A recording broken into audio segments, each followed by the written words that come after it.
Good afternoon, everyone, and welcome to our presentation on migration paths and planning between Oracle WebCenter Interaction and the WebCenter portal framework and spaces.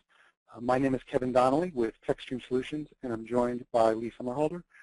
A couple of housekeeping notes right at the start. We expect that the webinar is going to run just about an hour. I'm sure that there will be some questions along the way. Go ahead and ask those in the chat. We'll either answer them during the run of the discussion or when we wrap at the end. So what are we looking to cover? What are our topics? We're looking to the migration between WebCenter Interaction and by extension the Plumtree and Aqualogic platforms to the Oracle WebCenter portal platform. We're going to cover a bit of where the portals came from, their similarities and differences, as well as kind of where WebCenter looks to be going over the next few patch sets and then later releases. We'll talk about what a migration can look like, bearing in mind every implementation and every business has its differences, as well as why it's something to consider if you're currently running on one of these legacy platforms. Finally, we'll spend a little bit of time on how that migration comes together, some of the decision points that you're going to run into while going through it, and perhaps some pitfalls to avoid along the way. Before anything else, a moment about ODTUG and Kscope 13. Don't forget to register for it. The conference is June 23rd through 27th in New Orleans. There will be over 300 technical sessions, Sunday symposiums, hands-on training labs, several networking opportunities with some of the best Oracle developers from around the world. There are a wide variety of sessions covering all sorts of Oracle tooling, and the content will range from beginner to expert. To register, go to www.kscope13.com. So with that, I'm going to go ahead and pass over to Lee for a few words on TechStream Solutions, who we are, and what we do. Thank you, Kevin. Again, my name is Lee Sommerhalder. I head our sales and marketing department here at TechStream. As a little background on the company, as you can see, 12 years of marketing experience I've brought to essentially propagate lead generation systems, rapid sales growth, and drive brand identity for TechStream. One of the opportunities given to us by ODTUG was to elaborate on our WCI to WCP migration path, and it is one of the components that makes TechStream an Oracle leader provider of choice. As a background, TechStream really helps companies by providing services, managing support, procuring software, and sourcing talent for basically the leading social business platform, Oracle WebCenter Suite. We're recognized by Oracle as a nationally preferred partner due to basically our extensive IT experience, knowledge of the Oracle WebCenter platform, and our track record of delivering tangible business results to clients, as you'll see in subsequent slides. This consistent commitment to building long-term client relationships plus underlying dedication to the quality and ROI is basically why clients choose TechStream. And as a background between what companies we currently work with, the support offering and the consultancy is loosely based around the 4 S's that we service. So service being a strict consultancy, finding ways for customers to develop solutions that improve their business processes, support, sourcing, which is a differentiating factor of our company, which allows us to attain talent very quickly to work on the projects that we deploy for our clients. Additionally, with May being the prime month for support renewals, we leverage our software practice to do license procurement and annual maintenance restructuring to understand what companies are paying for licensing in the Oracle world and how they can reduce that cost and improve their operations. Overall, TechStream is the WebCenter expert for Oracle. We train Oracle in WebCenter specialties, and if any business comes around in the WebCenter world, we are well prepared to take care of it. So Donnelly, if you'd like to continue with the webinar, I appreciate the opportunity.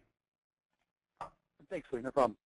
Just going back to WebCenter, I feel that it's important to touch on a little bit of the history of the product, both where WCI has been and where WebCenter Portal has been, as well as how WCI is kind of influencing the direction of WebCenter Portal now and moving forward. I feel really any successful migration need to have that understanding of what the underlying factors are and what the underlying build is. So a little bit of history of WCI, WebCenter Interaction, and I'm going to use a lot of terms interchangeably here. It has a long history. It's been a solid system for a good long time. I have 2003 listed here as one major release because there was a very distinct difference when Plumtree Portal came out with 5.0, really starting to become a true portal product, to be able to pull things from lots of different back-end sources, pulling them all together, adding in those typical portal components of the authorization and then the custom pages and the like. In 2005, BEA went out and acquired Plumtree. So that went from the Plumtree Foundation 6.0 to being renamed as Aqualogic Interaction 6.1, which I know a lot of people are still out there running now, pretty much all of these versions from now on through. The last BEA version was put out in 2008. That was Aqualogic Interaction, or Aqualogic User Interaction at this point, ALUI, 6.5 and 6.5 MP1. Then Oracle obviously purchased BEA right about that same time, and they put out pretty quickly another release, which is the 10GR3 version. A lot of that was branding and such in terms of making an Oracle product from being a BEA product. I think the majority of people who are out there running WCI at this point are on 6.5 or 10GR3. Back in 2011 was the last real major release where they came out with 10GR4. This was something that for a while was codenamed Neo, 10.3.3. That was the last major release of WebCenter Interaction. There's been a couple of patch releases here and there since then, but that's the last big one that's out there. So for the people who are out there, and I think some of you are probably on the call now listening, who are still running ALUI and WCI, what tends to categorize us? What do we typically see in a long-standing ALUI or WCI implementation? Typically, it's a very mature portal. Partly that's because it's been a few years since the last major release, but also it's had a lot of very loyal users, very loyal customers. There's lots of people out there who have been on 5.0 and then upgraded through 6.1 to 6.5 and then 10GR3. And people tend to fall into two different categories, or some mix of them. There's the very highly customized and tightly integrated solution where you have a few dozen PEIs and a lot of use of the, of the Aqualogic IDK.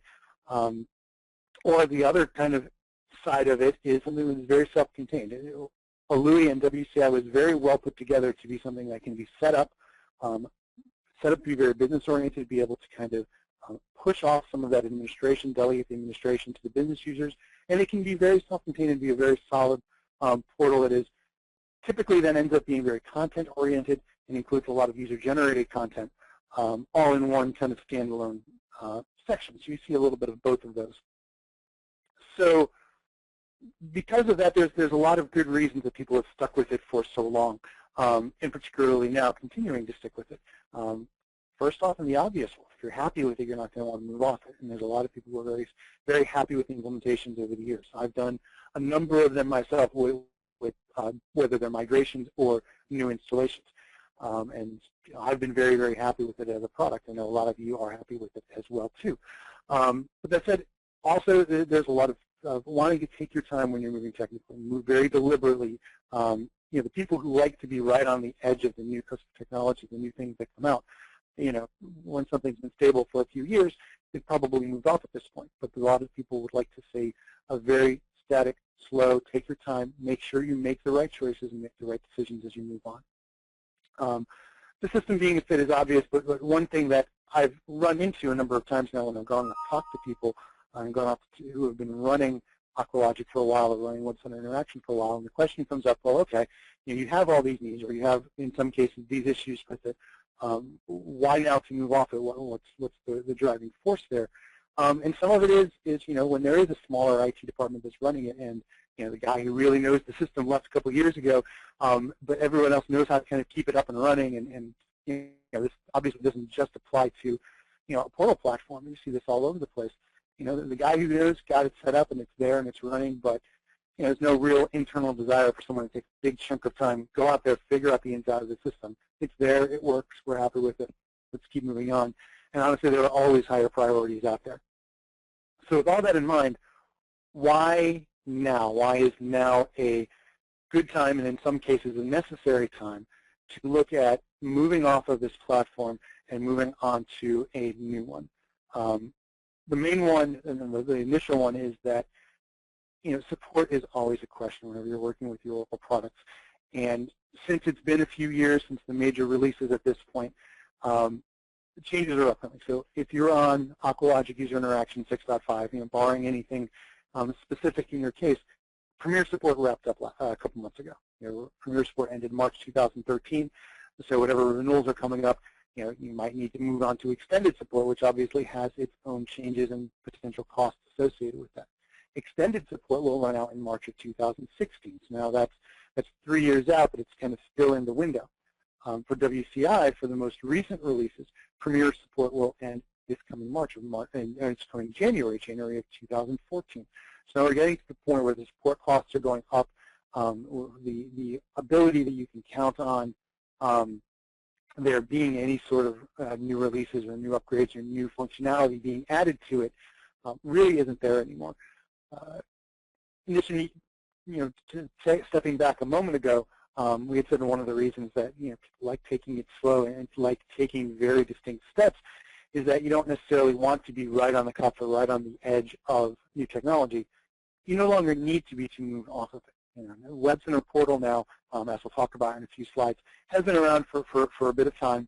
It's got its feet under it. It is a far more solid product than it was 2 years ago or 3 years ago.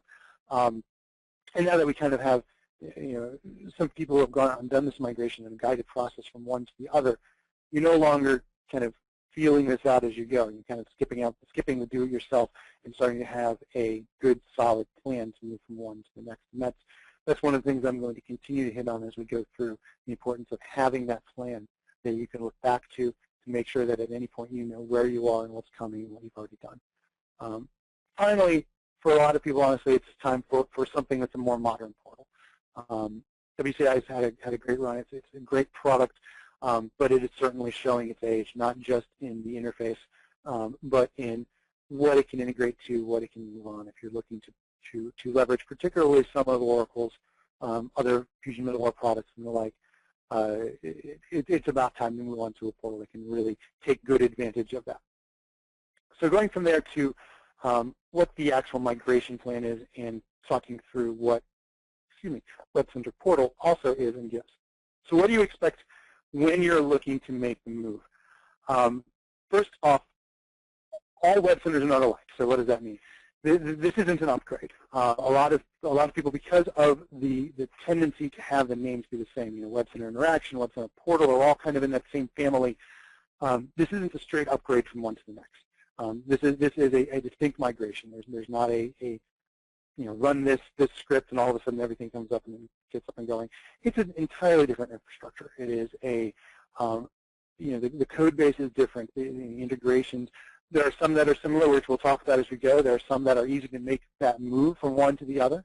But just as with any other scenario, anything that you've got that is very deeply integrated or tightly integrated, you're going to have to rework and you're going to have to do some rewriting. And it's important to know that and to take that into account up front. Going back to the previous example, if you have a number of PEIs that are in there, and for those of you who haven't worked in it, a PEI is it's a programmable event interface. It's essentially just a piece of code that plugs into Aqualogic or WebCenter Interaction.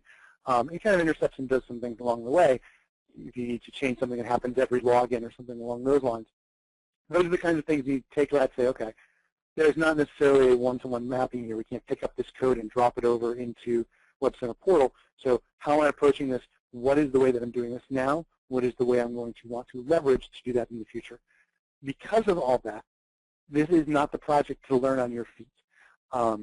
It is very important, particularly from my point of view, to have a good, solid understanding of what you have in the portal now and what you have in the portal that you are moving to, so that you can look at them and say, it's not just a question of picking up this functionality and dropping it over here, but it's, is this the right way to do it? Is this the most efficient way to do it, both in terms of how much time do you have now, how long is it going to take to do now, what is the maintenance going to be like going forward, and nobody wants to get into a situation where they go through a painful move of something and find out there was a much better and faster and easier way to do this. And that goes back to the ROI, that goes back to everything that goes into making a migration a successful one.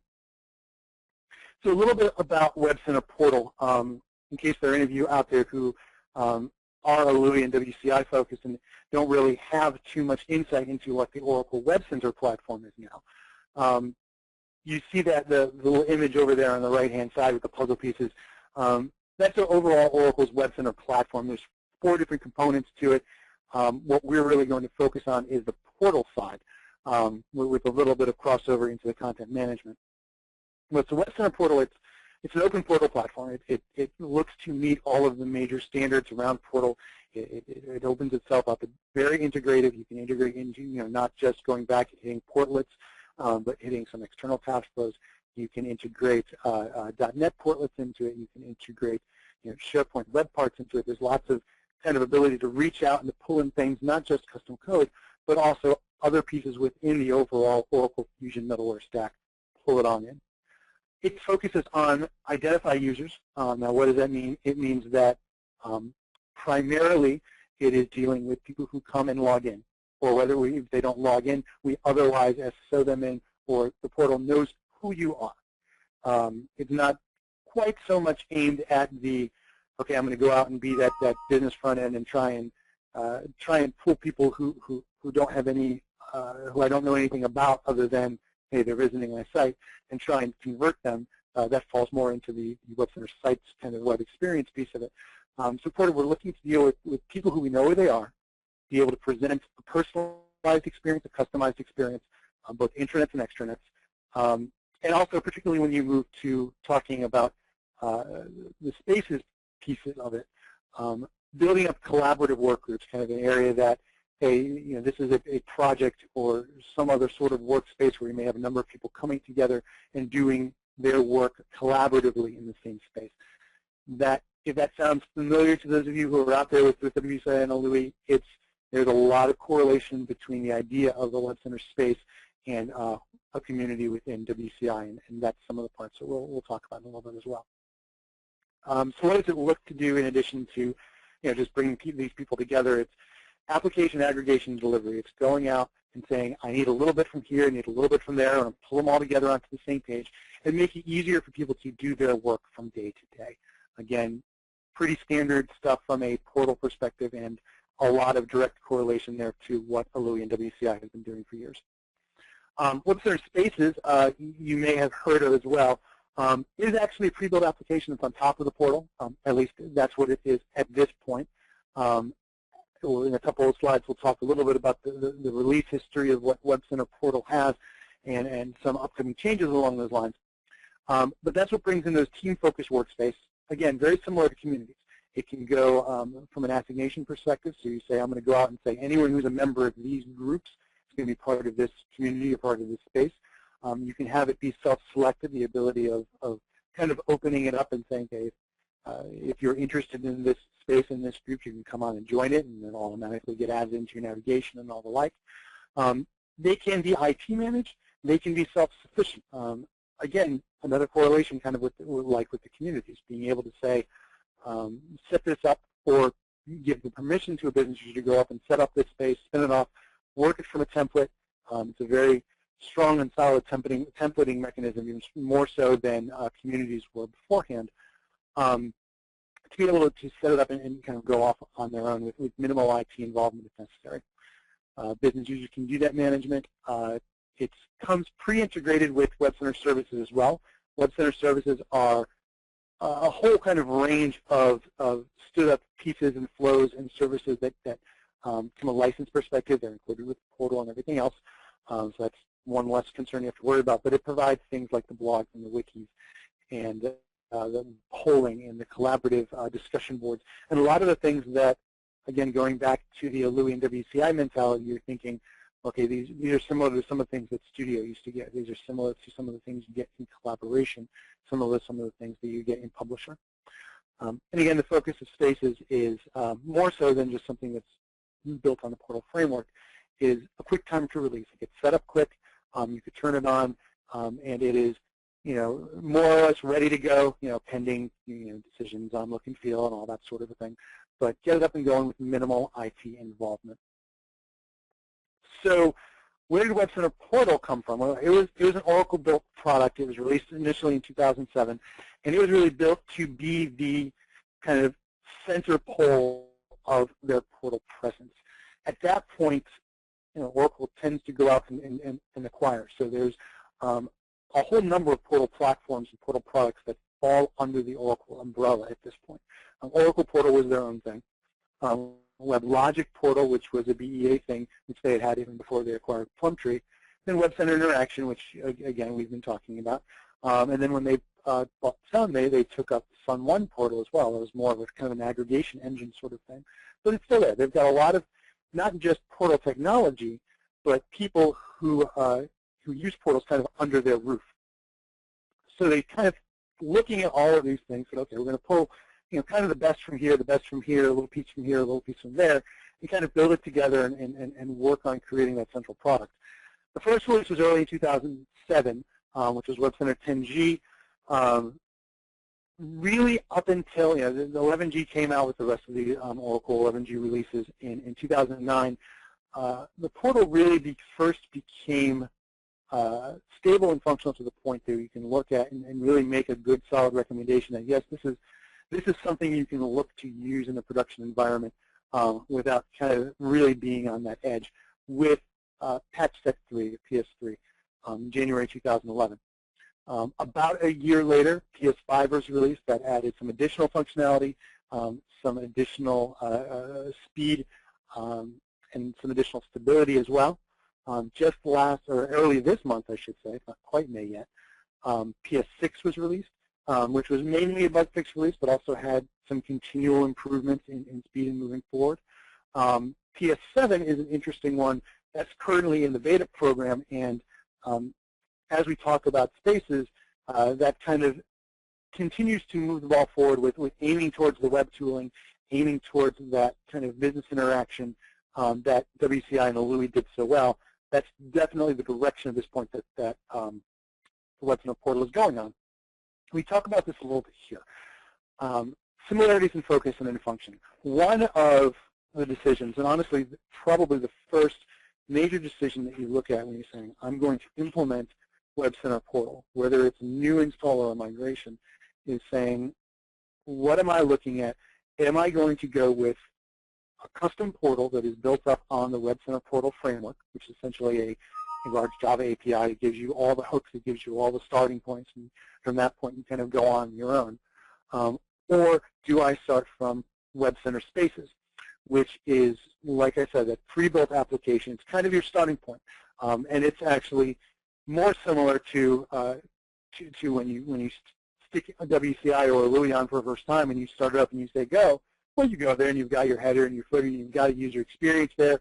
You've got a pretty detailed administrative experience. You've got a lot of things there that you can kind of work from. And if you don't want to go back to the code, if you don't want to write any custom Java code or .NET code, since Alui and WCI supported both of those natively, if you don't want to do all that, you don't have to. You can do all of your administration, or the vast majority of your administration, of your setup, of your page creation, community creation, and content creation through the web, through web tooling. And WebCenter Portal Spaces kind of fills that same sort of mold. When you set it up and you go, you've got a baseline. You have the ability to create templates for both pages and spaces right away, and you have the ability to go in and do the vast majority of what it is you're looking to do through an overall web interface. A couple of other things where the crossover is there. Spaces is similar to the community-focused WCI. So it's business user-focused, like I said before, minimal IT involvement, if that's what you're looking for, or if that's what it needs to be. There's a distributed governance model. What does that mean? That means that you can pass off control and administration over some of the different areas to different sets of business users. So if you have a particular workspace that you're setting up around an individual project, and you say, okay, this project is out there, I want this project manager who maybe has had a little bit of training or at least some familiarity to be able to run with it and do whatever they want within their space. You can do that. You can give a significant amount of administrative rights out to those individual sources to go. Also, the continual focus on the web tooling.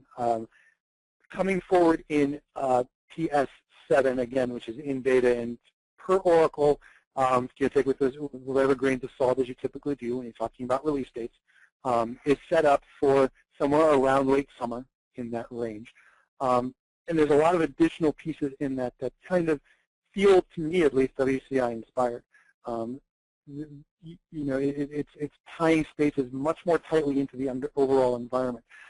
You have something that's going to be similar to the experience definitions, where you have the ability to break out and to go into different directions based on, are you coming into the mobile device, are you coming into the tablet device? And these are things that can always be done with code and can always be done with changes on the framework side, but are now going to also continue to be built in and to be able to be leveraged, again, very easily by a team that may not be heavily IT. The other side of that, for those of you who like getting your hands dirty in on the APIs, the portal framework underlying both spaces and the ability to take that and to build up a custom portal from it, that's much more similar to if you want to go in. One of the great things about WCI and the LUI is that the entire API was exposed, and not just things for, okay, I have a portlet or I have a web service that I'm setting up, and I want to be able to get names and be able to get groups and such as it goes through. But from a very base level, with the ability to basically rewrite any class that the portal is using, any piece of code that the portal is using anywhere in it. You write it, you hit to the right interface, you drop it into place, you do one small piece of configuration, and now the portal is running using that instead. It's very straightforward, and I've worked with a number of different portal products, and it was much easier than any of the others to be able to go in and change something that's happening at a very base level. If that's the kind of work that you've been doing with your portal, that's the kind of direction that you want to go in, then the option to look at primarily, if not finally, is taking a look at the WebCenter portal framework. And that basically has the same sort of thing. You start it from ground zero. You start it with when you start up a new portal, you have a header, a footer, and a home page with nothing on it, and that's it, and that's what you get. There's administration that goes along with it, but from there you can build up any direction you want in any way you want. And it's worth pointing out that WebCenter Spaces was obviously built on top of that framework. So Oracle kind of took the same process and went in the same direction to get to this place. So one of the analogies that I like to use is if you're looking to get a new house, right, and you have two options. You have that empty lot that's over there. It's in a great location. It's a great lot. You know what you want to build, and you're going to be able to design the whole thing, blueprints all the way up to get there. By the end of it, you know that you'll have exactly what it is that you want, and there's a certain amount of both cost and time and experience and technical ability necessary to get to that point. Or you could turn around and say, hey, look over there. This is a house that's already in place. It's also in a great lot. It's in a great location. Yeah, I know that, maybe I'm going to need to tear out the kitchen and put in the island that my wife has always wanted in the middle there and knock out a wall in the upstairs to expand the master bath. But then I'll be able to get there. And then that's kind of a little bit more like what Space is. It gives you that good, solid starting point. And you can either go with it or you can go ahead and make the modifications as we move forward. So keeping on, what are some of the key points of being able to have a successful migration plan? Identify and migrate the functionality and not the implementation. So what does that mean? It means taking a look at what you have abstractly as well as functionally. So if you take a look and say, okay, I have a whole slew of publisher portlets, and we're using a lot of content management. We're using it for a lot of different ways. So, the kind of at the first pass of things is, okay, I'm going to identify all of this content. I'm going to take a look at all of this stuff. I just want to make sure, how do I know that I can move all of this over to the new environment? How can I move all of this over one way or another? And one of the key points to consider as you go through is what needs to be moved. What is the business purpose behind having that there? And is it useful to move? And that will save both time and effort as you're doing a migration. And that's, what I call legacy creep.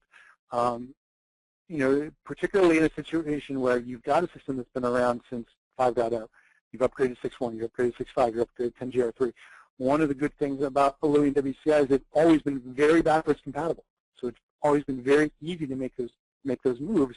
For the same time, now maybe you've got a lot of stuff stuck around that made sense at the time and was there at the time, and it's been moved forward and moved forward and moved forward because it's been easy to do so. Is that needed? Figure out what is going to be needed moving forward. Focus on those key pieces of functionality and those key pieces of content to get from one to the other. And then when you're looking at the functionality gap, because whenever you're moving from one system to the other, you're going to take a look and say, okay, there's some things that this new system is, perhaps maybe doesn't do quite as well as the old, but there's going to be some things that it does much, much better. So plan for both of those. Don't just look and say, how am I going to take care of these things that the old system does and everyone's used to, and everybody does it this way. They know it's going to take 4 clicks to get here, and they know it's going to, they're going to hit 3 different keystrokes, and all of a sudden everything's submitted. Not just how do we replicate that, or does that need to be replicated, but take a look at what else is out there. If you move it from the example that I like to use here, and one of the things we'll be talking about is content, right? So if you have a lot of publisher portlets out there, WebCenter Content is the back-end content management system for WebCenter Portal. From a licensing perspective, there's a limited use license that's included with the portal suite, which allows essentially you set up and run WebCenter Content and leverage that as long as it's only through the portal. And obviously, content is its own thing and a pretty massive, robust content management system, which is beyond the scope of anything I'm talking about right now. But the point being, there's a lot more to it than Publisher had. Publisher was very, very focused and very, very tightly integrated, but it was also very, very limited. Even when you expanded to include the document management capabilities that collaboration gave, or what Knowledge Directory did, which is kind of trying to mimic a document management system, even though it's with stuff kind of still living in its own various places. So take a look at that additional functionality that you have. If you try to move that one-to-one, you replace, say, the Knowledge Directory with, I don't know, a customized Oracle SES crawler or a secure enterprise search crawler, which can do some of the same things. You're pulling together lots of different documents that live in their own various locations and creating something, whether it's a Knowledge Directory card or whether it's something else that is essentially a record of that information. Take a look and see what else is there. Take a look and see, do we have the opportunity to take a big step forward by perhaps taking advantage of some of the new things that are out there. Running side by side, that's always something that gets brought up. Is certainly a potential stopgap. I have a slide specifically on that a few down from now. It's certainly not necessary, but whenever you're doing a massive migration, particularly one where both sides tend to work well together, then that's an option. It's certainly something to consider both pre-migration and post-migration. Finally, take a look at the infrastructure, take a look at the interfaces. So look at the systems that you've got in place, look at where it's going to be running. Use the migration as an opportunity to not just say, are there, is there some niggling little problem with these servers that we've always said, well, we want to fix it, we just don't have the opportunity to. Again, migration is a good time to look at doing that. And the same thing applies to the user interface. That also kind of takes into account the legacy creep. You can absolutely take the out-of-the-box Louis or WCI interface and replicate that almost exactly within WebCenter Portal or WebCenter Spaces if you wanted to. Is there ever a reason to, other than people being used to it? Take the opportunity to take a look at both. If you like the out-of-the-box stuff, if you don't care about the splash, if you just want something that's usable, take a look at this out-of-the-box interface. If it is something else, if it's, hey, we've got a pretty detailed setup, we've gone through a number of different iterations, there's a lot of good stuff out there, take a look, even if it's just a refactoring the underlying code that has, or the underlying HTML that has the ability to improve performance, to improve the turnaround, and to really make it really a more modern look and feel as you go through. So when you're planning, there's a whole bunch of different components of WCI or Louis that I'm sure some of you out there are reasonably familiar with, and then these are kind of ideas of how they end up mapping to things that live in WebCenter Portal. I'm not going to go through each of these arrows. and I'll just use a potential scenario kind of coming up in the middle of how you go about it.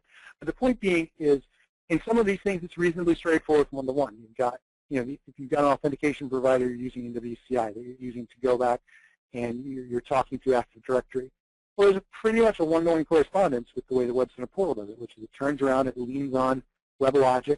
WebLogic has its authentication providers. Not the same code, but a lot of the same things are available out of the box, and if not, then it's reasonably straightforward to get from one to the other. Whereas something that's a little bit maybe more complex, WCI web services and portlets are kind of a wide range of things. When this goes back kind of to Plumtree 5.0, and it came up the idea of calling this thing a web service because it was a service that was put out over the web. Well, that's a term that means something very, very different now. So whereas WCI, when you're saying, okay, I'm going to create a web service and then go pointing at this, it can be pointing to just a flat HTML page. It can be pointed to a struts application. It can be pointed to a .NET application. It can be pointed to any number of different things. And because of that, there are different directions that you can use to migrate those over or to re-implement them or reintegrate with them in WebCenter portal, including they stay the same way they are now. The same sort of thing, but in reverse, or not so much in reverse, with the experience definitions. When you're trying to point a user down a particular road when they come in, identify who the user is, where they're coming from, I'm going to send you over to one of the other different places based on that. There's a few different ways to go about implementing that in WebCenter portal. So moving on.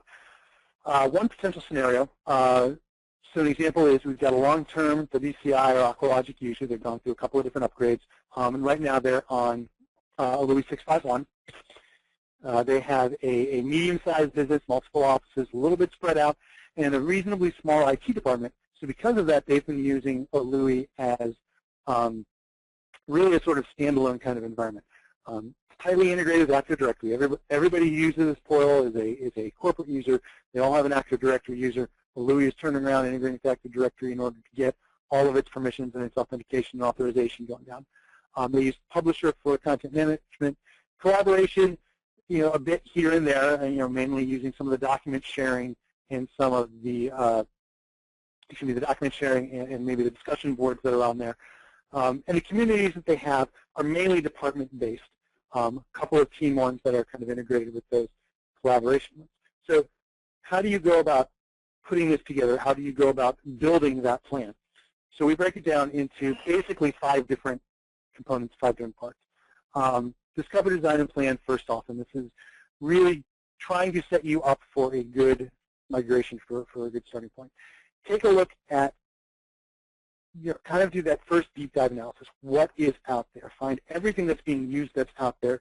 Put it together. Put together your list. Figure out, is this usable? Is this feasible to move forward? Now, some of that can be automated. We have a number of utilities, and I know that there's certainly the technical ability out there probably on this line to be able to go out and write some as well, to go in and say, okay, what am I looking at a publisher? I go into the Publisher Explorer, and I've got what seems like 500 different portlets that are out there. What's there? Well, okay, well, here's utility you run. You point at the publisher. You say go, and it puts together this nice little list of here's all the items that are out there. Here's you've got 10 different portlets, and they're available in 2 or 3 different languages a piece, perhaps, and they've got anywhere from 0 to 5,000 pieces of content aside. So you do that initial discovery, and then you move on to a high-level design. And that's when you say, take a look at everything you have. Where are the gaps, including the infrastructure gaps? This certainly could be a situation where you're looking. They've been running it for some time. Take a look at the server. The server might, there might be some questions there from a, is this what you want to continue to run your portal on, et cetera, et cetera. Find those gaps, and that's when we go back to kind of this arrow type sheet. So we say, okay, well, this is someone who's using your collab documents, using that document sharing. What can you turn around and leverage once to the portal? Well, WebCenter Content is a very robust content management system, which includes document management. It includes a lot of things that are associated with that. And there, within Spaces, in particular, there are a number of task flows that go out and integrate with content with the intent of, I'm going to bring this forward for collaboration. I'm going to bring this forward. I'm going to tie comments to it. I'm going to tie the ability to put tags on it. I'm going to make it so that that check-in and check-out process is very streamlined. It can be done either back-end through content or right through the portal and Spaces interface. How does that work? How do you set that up? How do you get that going? Are there gaps there? Are there more pieces of functionality there? That's the approach that you end up taking during this kind of high-level design session. The same thing applies kind of, do you have a large set of stuff in the knowledge directory, or do you have it, or in addition to that, do you have it where there's a lot of documents being uploaded? Maybe it's not in Collab, maybe it's in the actual document repository, the PT upload, where it's pulling it up and it's sitting there and then creating the cards against knowledge directory with it. Again, something else that can be leveraged into what's in the content. We've talked about some of the other ones on here already, so I feel like I'm just blabbering if I keep going through there. So you finish that kind of high-level design, put together how we're going to go about that, and then from there you build out your plan. And the reason that you wait to this point to do that is you want to make sure that you have your arms around what it is that ends up needing to be done. And it's not just like a leverage back at the beginning, like I mentioned back at the beginning, where you have, this is not the project to learn on your feet. This is going to be, it's going to be complex, and there's going to be certainly some twists and turns that it'll take as you go through, but it's doable, and there is a path, there is a kind of a direct path to get there. So once you identified those, you can take a look and say, here's the breakdown, here's what the time is it's going to take, here's the resources internally, externally, whatever that's going to be needed for it, and only then should you move on to the detailed design and development. Okay, we start taking a look at what's going to be moved directly across and what we're going to end up reworking in some fashion or other, whether that's the page templates, whether that's the skinning and the CSS and everything that's associated with it. And again, finally, how can you leverage the existing content and data? How can you do that migration? Some of that is a combination of utilities and configurations. So you're going to export, perhaps there's the ability to turn around and export things out of Collab using a custom utility and then go and stick them out into the discussion server. Or again, with content, pulling things out of Publisher. Well, with Publisher, it tended to kind of embed a lot of those look and feel components to it. So how do you approach that? There's 2 or 3 different ways to go, and I'll talk about Publisher specifically in a minute. To be able to get it out of there and then stick it in something that's a little bit more central to content management. The last bit that I have a line on there is consider running it side by side. I mentioned it earlier, and here it is again. How do you bring functionality across that split between WebCenter Portal and WebCenter Interaction? It kind of goes both ways. One way to go that I have recommended and seen work well in the past is if you have a WCI environment and you're looking at a migration to WebCenter Portal. WebCenter services were even initially kind of put out as something that can be turned around and consumed by WebCenter Interaction. So what are WebCenter services? I mentioned it earlier. Little individual kind of standalone. Some of them are standalone applications. Some of them are standalone services. The discussion boards falls under that. The polling and surveys fall under that. The events service, where you have kind of the idea of group events, falls under that. A lot of different kind of silos of services, many of which can be either directly consumed within WCI, or maybe you have an initial WebCenter Portal, WebCenter Spaces server set up that those pages can then be turned around and consumed by WCI. Or down at the bottom there, for those of you who have been around the platform for a while, you might remember something called Aqualogic Ensemble. That's kind of been rebranded and turned into something called Pagelet Producer, which is now an integrated part of WebCenter Portal. And it's kind of expanded past just WCI, although in things you have for WCI, if you're on that or you're thinking about moving to that, Ensemble is much more tightly integrated there than it was before. You have the ability to create a remote server that is directly tied into Pagelet Producer, and you can say, okay, I'm going to create a portlet directly from that without, just through a UI perspective of click here, click there. Now I've got it. Excuse me. And that can kind of stand in front, and it's built partly to allow that sort of direct bringing in of the services. So if you want to consume a particular set of task flows, that Document Explorer, Document Manager, which is essentially a Windows Explorer-like look inside the browser that pointing at something within WebCenter content, pointing at a directory back there. That's something that you can do that you can immediately pull forward.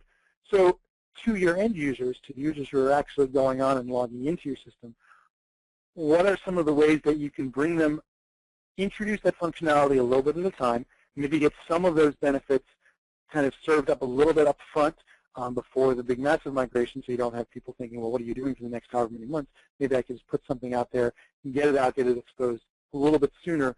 And that also assists, you know, at the end of the day, there's familiarity there. So when you move from WCI to WebCenter Portal and you make the larger switch, there's already content there. There's already familiarity there. It's going to be one step easier for your end users. And the reverse is true as well. Once that switch is made, or maybe you don't do any of that pre-stuff, but once you've gone over to WebCenter Portal, both through Page Producer, you can turn around and leverage some of the same web services and portlets that you've been running in WCI. So if you've got a large set of custom portlets that's sitting out there, you know, maybe they're being exposed just as Struts apps, maybe they're being exposed as JSP applications, maybe there's a .NET app back there that's leveraging some things, and you want to continue to bring that forward, you've got some options, whether it's as a WSRP, a true web service, whether it's consuming it through OmniPortal as a plugin for WebCenter Portal, which used to come from Oracle Portal and does some immediate bringing in of content as well, or through Page Producer, configuring it to go back and talk to your standing up WCI or a LUI environment. There are options to make that transition easier and simpler as you go from one to the other. So one more note on the possible migration scenario, some things to consider about if you're looking to migrate publisher content to WebCenter content. And this is a little bit of a more specific one, but I wanted to give a couple of examples of the checklist, the question list that would go down when you're taking a look at doing this. So first off, out-of-the-box publisher portlets. If any of you are still using Publisher or are using Publisher and you remember these, there's kind of this news and this announcement set up out of the box. And a lot of the times those are the first ones that get set up because, honestly, those are some of the ones that are most often looked for and used in a portal environment. And a lot of times you set that up, you get it going, it's good, people are using it, and there's not necessarily the need or the desire to move off of that out-of-the-box functionality. Well, okay, you have the out-of-the-box functionality. We know what that is. We can put a box around that, and we built up for WebCenter content. Here are a similar set of templates and reading definitions and such things that are specific to WebCenter content, but essentially match those more or less one-to-one. They give a little bit more flexibility. They give a little bit more ability to do some things. And we can pull that content out of Publisher and stick it right into WebCenter content, and then you're much of the way there already. If that's not the case, you've done some custom stuff, great. So take a look at those content items. Take a look at what it is that you're wanting to do inside WebCenter content. Are they file-based or are they metadata only? So what does that mean? Is it a Word doc where you're actually taking that Word document and exposing that document, or exposing that document in an HTML rendering of it or a PDF rendering of it? Or are you working with something that is just essentially some pieces of metadata that are pulled together? Publisher is an example of something that is metadata only. It's I'm going to have a title and a blurb and some specific content around this news article, and then when it comes time to see it, I format those together into HTML and display it. The collaboration server, on the other hand, collaboration in the document library within that are more examples of something that's file-based. I've got a Word doc that I'm downloading, I'm editing, I'm re-uploading, something along those lines. Take a look at the presentation template, the stuff that you have that actually does that formatting into a HTML render, into an HTML usable system. Does it make sense to actually migrate that over? Or is that something you're going to want to rework and redo with a new look and feel to begin with? Again, identify what content you want to migrate, what content you want to archive, and what you want to remove. So the difference is there, again, if you've got something that you've got press releases, you've been using the system for the last 10 years, you have 10 years of press releases out there, do you need to bring all 10 over? Or can you say, you know what, older than 7 years, I'm going to forget it, I'm just going to leave it, it's not going to be moved over. Older than 1 year, it's still going to be available, but I'm not going to worry about making it look pretty. I'm not going to worry about matching it to look and feel and going through and changing those formats. I'm just going to stick it over in this archive over here. It's going to still look a little bit like the old site. If you want to get to it, they have their way of getting to it if they need to. And then which you can just migrate over, and you need to take a look and say, all right, I need to maybe go in and substitute out some of these forms, or I need to go into Publisher and modify the presentation template, do a publish of everything, so that it's in a format that will make sense in new environment, and then move that version over. Finally, from publisher, CC tags. If you need to know what those are, you probably already do know what those are. You need to look at a mitigation plan for that, whether it's substituting it in using JSTOL or something else in the front end, or revising how those end up getting published in order to make use of them. It's kind of the direction you go. How does that actually translate into a project? I know we have a time check. We're starting to run a little bit short, so I'm going to try and get through these last couple reasonably quickly so we can hopefully answer some questions as well. How does this translate into an overall project? Okay, so that initial discovery approach, that discover, define, plan, that drives the high-level design. That is something that generally I recommend, and we recommend, that you do upfront and almost as its own separate thing. It's a lead into whatever else you want to do, regardless of whether you end up looking at, well, you know, I prefer something that's a little bit more agile, I'm just kind of doing it as you go, or something that is more of a true waterfall. You still need to know upfront what it is you're doing. So taking that and doing that initial, you know, we call it a quick stream within our methodology, the initial approach, discover, design, and plan. And the output of that is you have your list of requirements, you have your high-level design, you have your project plan for moving forward. That can turn out to be very detailed. You can individualize that and make it very specific for, here is the plan for the application migration, here's the plan for content migration, here's the plan for collaboration, so that if it is a large set of things that needs to be done, you have your arms around all of them. And really, for any migration, not just this one, that is basically the key. You need to make sure you have your arms around it. You need to make sure you have your plan to go from here to there. You know, use what tools you have, use what things are available. So the quick wrap-up, this is, you know, the standard, what do we bring to the table here? Methodology, all the stuff I just talked through. I talked through some of the design documentation and decision trees that we have around when you're looking to do that publisher to content migration. You know, we have that for a lot of other forms as well. So we bring that to the table. We bring that knowledge and experience. You know, we know WCI and Louis. We know WebCenter portal.